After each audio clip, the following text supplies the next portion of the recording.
Hello, welcome everyone to our SDG Slate edition. And it's a great honor and happy privilege to talk today with Mathilde Boulogne from Paris, France. She has been actively involved in different youth organizations and different sustainability initiatives, including the World, being the youth delegate to G20 before the upcoming Rio summit.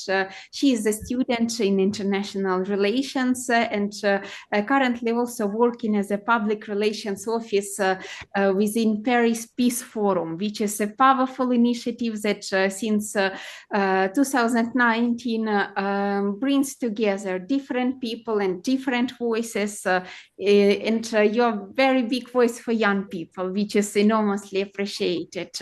Thank you, Mathilde, for joining this call. Thank you, Karyna, for this opportunity. Could you please start in terms of your initial motivation? Because usually in this series, we ask about the story, to bring it to other people, to learn something and to get inspired. How did your story begin in this all youth initiatives and amazing works that you are doing? So I'm French. I'm come from Paris, and the thing I remark when I was younger is that there was never people like me on the TV in politics or in every part of the TV or decision that were made. So when I start growing up, I saw a lot of inequality in my country, but also abroad, and I was like, how can I stay passive from the situation? I cannot. So I start working with children in foster care, and that's how I saw that there was a lot of inequality in this world, a lot of inequality between children, even in France that is supposed to be a developed country, and I wanted to fight for them. So that's how I knew their world, and their world give me the possibility to have a voice. And I'm really grateful for their work because they give a voice for young people in like big events, and that's how my will to push the voice of young people started with their world. That's really because of them, or they were because they encouraged me a lot. So I wanted also to help other young people now that I'm working to also have this voice, because I think the voice of young people is the voice of the future. In the future, it will be young people that will run this world. So it's better that if they can already have a voice. And I think it's not have to be like older people versus young people. It's have to be us together, because we all can have a consensus. We can all add our ID to the political environment of our country. So I think that's how my story started, and I'm really grateful for all the opportunity that came. And because first of all, I wasn't really interested into having a big voice, etc. For me, I was just like, okay, I'm Mathilde, and I cannot have a voice. But because of the different opportunity, I saw that everyone should have a voice, and everyone have an important voice in their country, in their, and can be an example. Exactly, that sounds very like music to my ears, because in fact, when we are reaching some activities or something, it's very important to be the voice for other young people in order to reach this multiplying effect. And speaking about multiplying effect, now as a public relations officer of Paris Peace Forum, you're also bringing more young people to the table. But maybe we would start with more general perspective and then come to the youth roots of peace initiatives and overall. Would you please tell about the structure of Paris Peace Forum, because there are different initiatives and not the least outer space, digital fields, but maybe to highlight like the basic directions of work. Okay. So since 2018, the Paris Peace Forum reunites head of state, civil society, private sector, but also think tank universities. and they are trying to put together initiative. They are not only talking about geopolitics, but they are talking about like initiative on the ground and how to change the world that we are living in and how to better it through peace.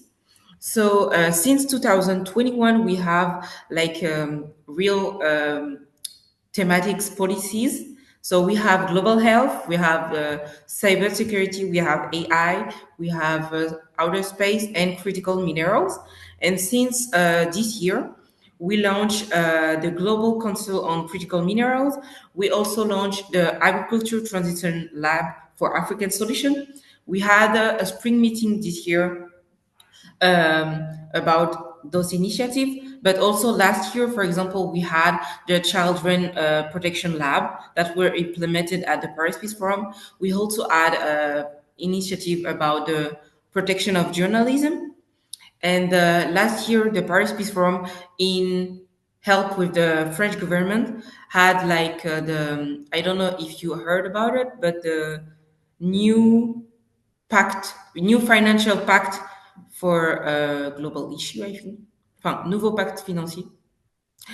I don't really know the Perfect. the word in English, but we had with a lot of head of state and government that gathered together in Paris in June. And at this occasion, we had a lot of civil society that had the opportunity to have a voice, and also we invite a lot of young people of the civil society for the civil society to be representative of the future and all of the global south and the global north. And so more precisely, that's how the Paris Peace Forum is constructed. We are not part of the French government. We're really independent, and we try to invite and to gather together head of states and government for them to put policies after in their country about the policy that we are working all the year on. And generally, that's it. That's amazing. So it's very big of scale and really big of impact in terms of impacts on governance, on other stakeholders, NGOs, this quadruple helix model, academia, businesses, everything, all partnerships.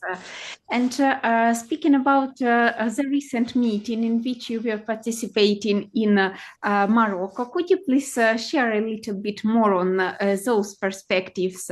Yeah, so we wanted to include more African country into our discussion into how to have fair transition because we called this event Fair Transition. It was an event in collaboration with the University Mohammed VI in Morocco. And this university is trying to have everything green on their campus and is working to help young Africans to develop solutions for transition that will not impact the already climate change that is happening on the earth.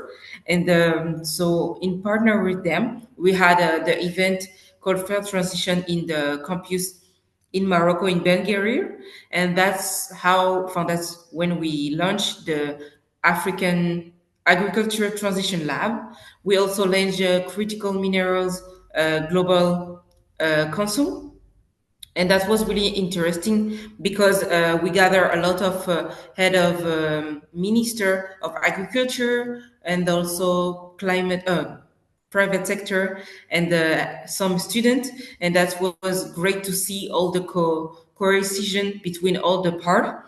Also, we had a panel with like the Climate Overshoot Commission, which is part of the Paris Peace Forum. The Climate Overshoot Commission is older head of state and government that is gathering together a lot of time of the year with young people. They have a young engagement group that is giving them prescription for them to give them to the actual head of state and government. And so the Climate Overshoot Commission really is trying to put in light the voice of young people. That's why they have the youth engagement group. But also during the event in Morocco, they had an event with Changemaker and some young people of their young engagement group talking about how youth can be a part of the change against climate change, but also a part of peace. We talk about peace and how peace is a solution for climate change. We have a change maker called Roberto Hernandez Juarez, who talk about how peace is the solution for climate change. Because without peace, there is a lot of destruction, and peace is the solution is one of the solution to fight against climate change. And so in Morocco, we talked about a lot we launched a lot of initiative also on nutrition. But I invite all the people to go on the website of the Paris Peace Forum, because that's really nice. All the policies that is implemented during all the event of the Paris Peace Forum. Wow, thank you very much for sharing it. And really, the Paris Peace Forum is so multidimensional in scope, and the content even of the website reflects not fully, of course, because it's enormous work beyond of it. Yeah. In terms of behind the scenes, in terms of preparation, etc., to launch such very, very big initiatives, and thanks to powerful team implementing it. Speaking about the personal perspectives of peace, like you have mentioned, it's important to bring real people to the table, young people, etc., to articulate their voices, like in the dialogue with elderly or other change makers of different generations. But may I ask, what is peace personally for you? How do you feel about this word? What is it for you, like for the person, for the young woman who aspires to live in a peaceful country, peaceful world? Yeah. So me, when I was younger, I was always thinking about how the war happens in the world, and I was thinking about, like, my parents sometimes were alive, for example, during the Cold War, and I was always asking them why you didn't do anything, and they were like, because we didn't know about it, we didn't. Even if we knew it, we couldn't be part of the solution. And I was like, how is that possible that you lived in a world where there is war, and like today I am in the world where there is war, and sometimes I really feel like hopeless, useless. I don't have the key to fight to have peace in our world. So I think the world right now is really complicated. I think we're- the fact that there is a lot of war happening. Not only, I know that in the media they're only talking about some wars, but I know in the world there are so many different wars within country or between country, and the world is really complicated. And I think I am also angry at media, how they talk about the world of today, because it's sometimes really an occidental perspective, and we are not talking about all the sadness that is happening in the world. So, in my perspective as a young woman, sometimes I feel like I cannot do anything, but at the same time, I need to do anything. So, I need to do things to change this thing, but I don't really know. So, I try to push forward on social media. I try to be vocal on wars that we do not talk about a lot in our Occidental society. But what do I think? I think. We need peace in our world, not only for climate change, but also for the other generation that will grow up, the children that is going to be born right now will have some hunger, and the hunger will aliment it in the future. I think more war, because of the people lived war, then it's always anger between people, anger between countries, anger against this and this, and I think it's anger that is alimenting war. So I think if we are in a world of peace, the children that will be born in peace and will not have the will of making war. And the fact that today there is too many examples that the world is in war is, I think, not a good example for our children in the future, because it will be like the normality to have a word in war. But I think it's absolutely not the normality to have a word in war. I think our word should be in peace always, and all the people should be at peace in the country that they are. And so it really breaks my heart when I see that me in my country it's great, but in other country people are suffering. And why I should be happy sometime when some people in their country are suffering and me I'm not suffering. Like I think everyone should experience the peace in their country. Exactly. Thank you so much for being so devoted to this idea of peace and also mentioning this very vital point of protection of children. Because, when I understand that, for instance, all children of Ukraine are now children of war, it's just shocking. And also young people and all other people. And at the same time, every sixth child in the world is suffering war. So it means like from every six people on our planet, at least one is suffering. So this is just as shocking statistics, and I believe that this child's protection days should be every day here, because how can we talk overall about childhood and well-being when the bombs are fighting in this connection? So that's very important. And of course, hopefully one day no child would ever understand what is it, only from the books of history. I hope to. Speaking about, I think the women leadership is also very vital for bringing together this peace agenda. More women come into power, and there is even the statistics that the peace negotiations where women take part are more 35% more likely to last longer than 10 years if women participate equally. You're a young woman, very active, very empowering. Could you please maybe share your advice for young women in different countries, maybe suffering war, suffering different circumstances, how to not give up and push up throughout these challenges? So I would say women are part of the peace solution. I think everybody, but women, because for example, in different countries, we saw a guardian of peace who are women who are mother that are fighting for the country. And I think as women, we should not belittle ourselves. We have a voice, and our voice is really strong. I think in all the country, women should see themselves because we are part of the solution and we have like really great idea to make peace in the world. I have so many example of women that are part of the peace process, and I think to have more women who are not afraid to be vocal. I think no woman should be afraid of being vocal about what is going on their country, but also what is their solution for the world.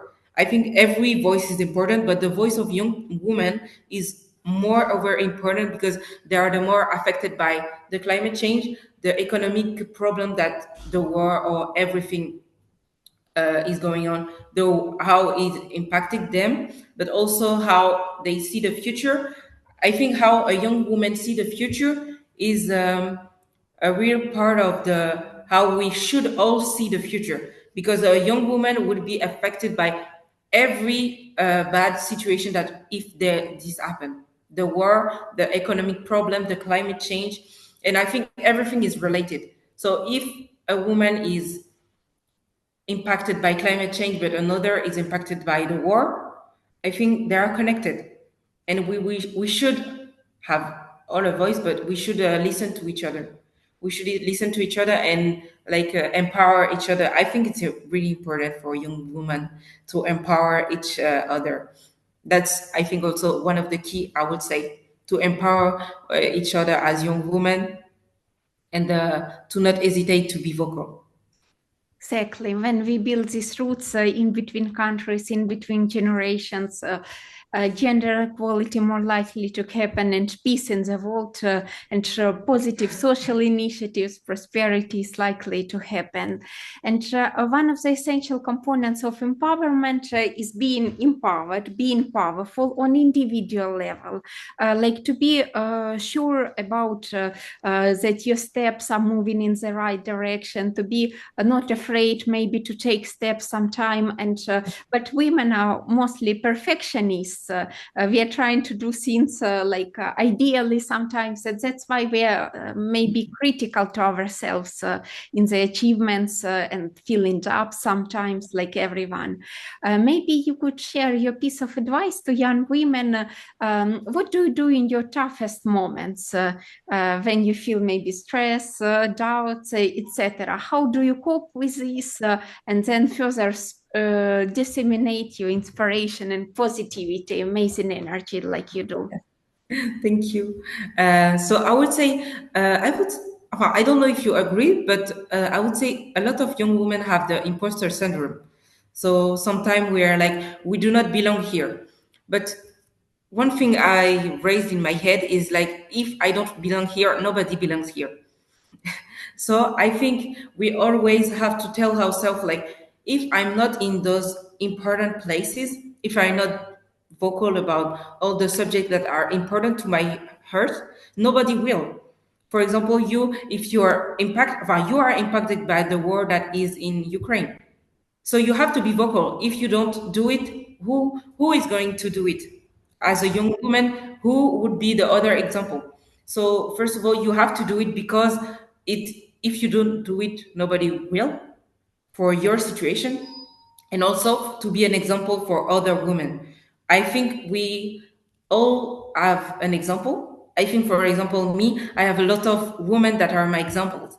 And I think in the future, I wish some young people would be like, oh, I was inspired by Mathilde because she was not afraid. Sometimes I'm afraid. Sometimes I'm scared when I talk in front of young people, in front of other older people. I'm like, I don't belong here, and maybe what I'm saying is bad. What I'm saying, it will be taken in the bad way. But at the same time, I'm like, maybe it will be taken in the bad way, but I would say what I have to say, because when I was little, that was I was saying before, I didn't saw women like me, so I had to be this woman. I had to be this example for myself, and now I want to be an example for the other people after.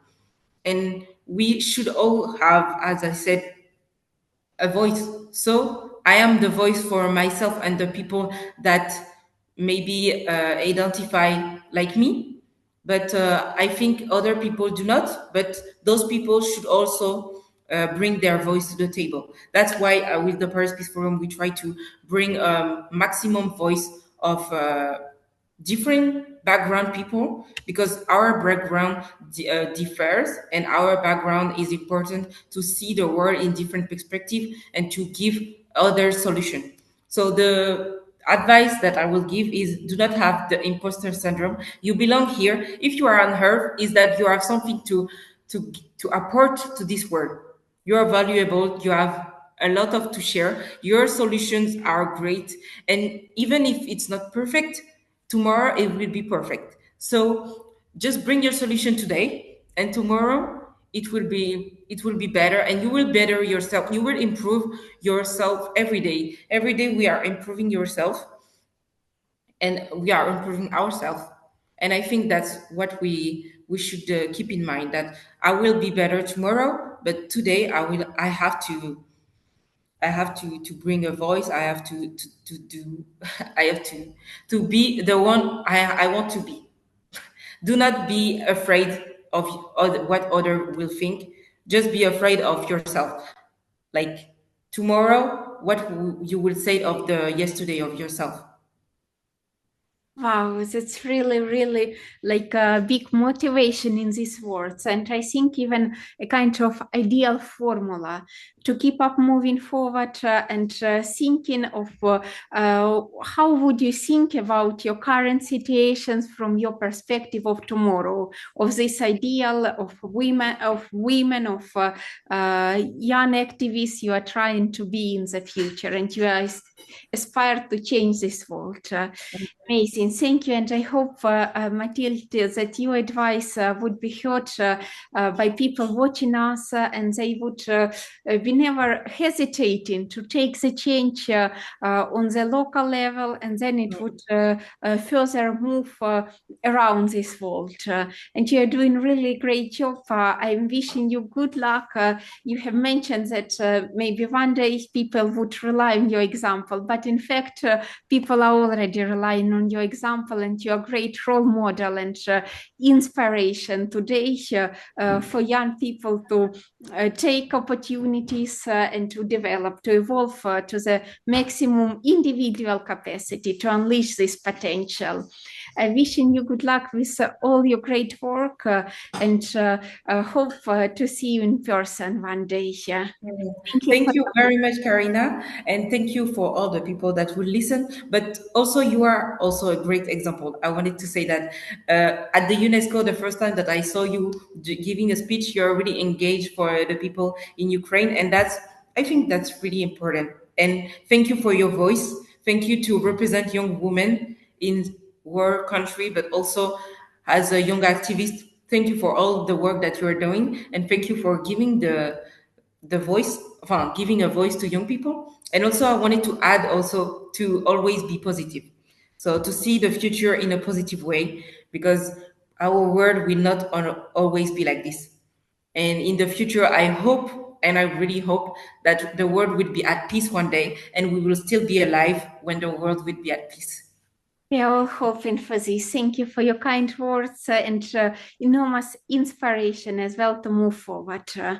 Thank you so much. Hoping, Thank you. hoping for peace and doing our small steps to achieve it. Yeah, I hope to.